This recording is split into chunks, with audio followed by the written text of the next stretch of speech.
Assalamualaikum warahmatullahi wabarakatuh. Salam sejahtera.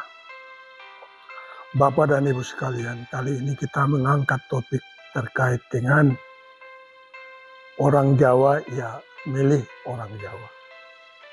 Kalau bahasa Indonesianya, mungkinkah Pilpres 2024 dimenangkan oleh orang yang bukan suku Jawa?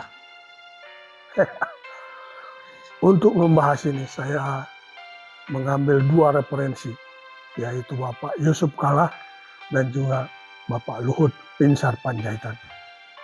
Kedua tokoh ini menurut saya referensinya tidak bisa diragukan lagi dalam pembangunan Indonesia di abad kemajuan ya. Dua tokoh yang melegenda, satu menapak profesionalnya dari segi bisnis, malang melintang di dunia politik, dan dua kali jadi wakil presiden. Bahkan waktu dia mencalonkan diri sebagai calon presiden, dia gagal. Kemudian Luhut Binsar Panjaitan adalah tokoh juga yang tidak kalah menariknya, yang sangat cemerlang, yang pada saat di akademi juga memperoleh prestasi adi makayasa. Apa yang menarik dari pandangan kedua tokoh ini? Kita lihat. Pertama, Pak Yusuf Kalla.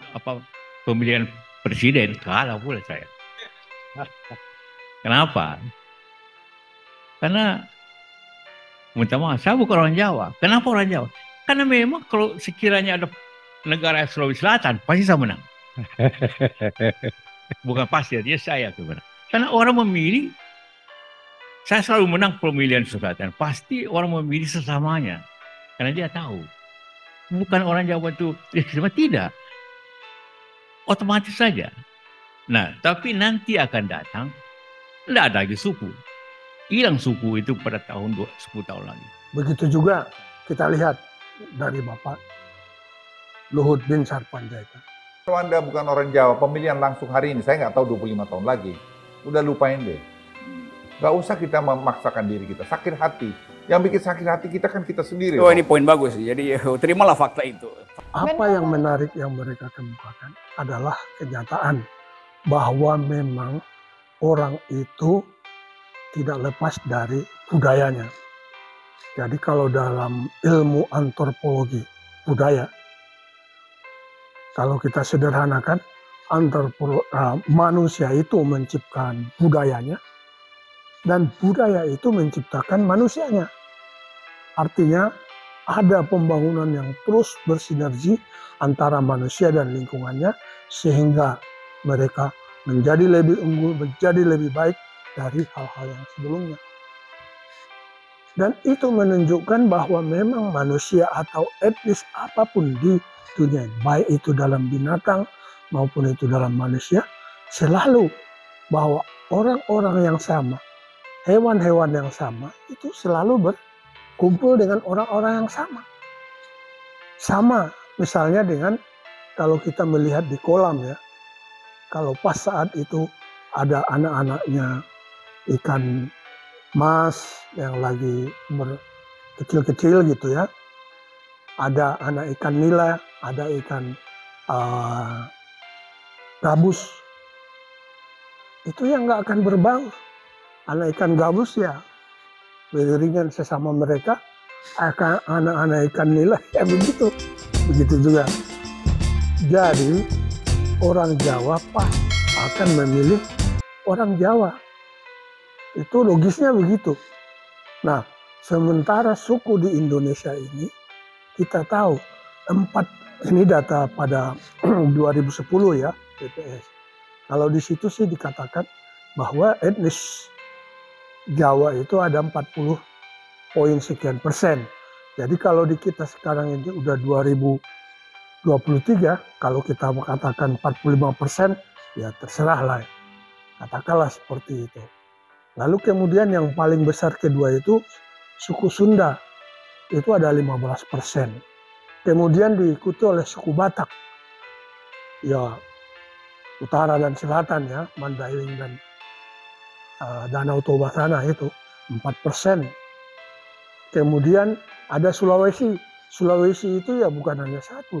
Di situ harus kita lihat Makassarnya, Gorontalonya, ada Bugisnya, Minahasanya, itu 3%. Kemudian ada Betawi, ya sekitar 3%.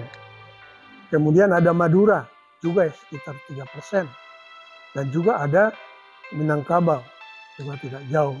Jadi memang kalau di atas kertas, orang yang bukan suku Jawa, ya janganlah mimpi jadi presiden. Itu kalau menurut Luhut Binsar Panjaitan. Itu hanya menyakiti hati saja. Nah, persoalannya kan kita di 2024 itu ada dua tokoh yang bukan suku Jawa, tetapi mereka sebetulnya adalah pendatang. Artinya ya suku anak bangsa yang berasal dari satu Yaman, Anies Baswedan. Yang kedua Prabowo Subianto dari etnis Tionghoa. Ini menjadi suatu uji coba. Kalau dilihat dari faktanya sih sudah jelas ya. Pak Prabowo sudah 4 kali ikutan. Baik wakil ataupun menjadi capres. Ini keempat kalinya. Tapi beliau kan belum pernah menang. Apakah ini memang bukti nyata bahwa kalau bukan orang suku Jawa, ya jangan mimpi jadi presiden dulu. Karena apa? Karena memang sekarang itu walaupun kita sudah sangat maju, sudah 78 tahun merdeka, tetapi kan artinya cucu-cucu kita itu masih ada garis-garisnya, masih terbaca suku-suku. Apakah dia suku Batak, suku Bugis, suku Jawa. Tetapi 10 atau 20 tahun yang akan datang, ini tidak terbaca lagi. Dia sudah menjadi orang Indonesia. Nah, di saat itulah orang yang bukan suku Jawa itu punya kans menjadi presiden. Tapi kalau dalam masa-masa ini, ya saya sih sependapat dengan Yusuf Kala dan Luhut Binsar Panjaitan. Jangan mimpi jadi presiden. Tapi ya namanya semua kan itu hitung-hitungan manusia. Yang mengatur dunia ini kan ada kekuatan yang kita tidak mampu mengatasinya. Kalau Tuhan mengatakan yang sebaliknya, ya sudah. Itu bukan terjadi. Wabillahi taufiq wal hidayah. Wassalamualaikum warahmatullahi wabarakatuh.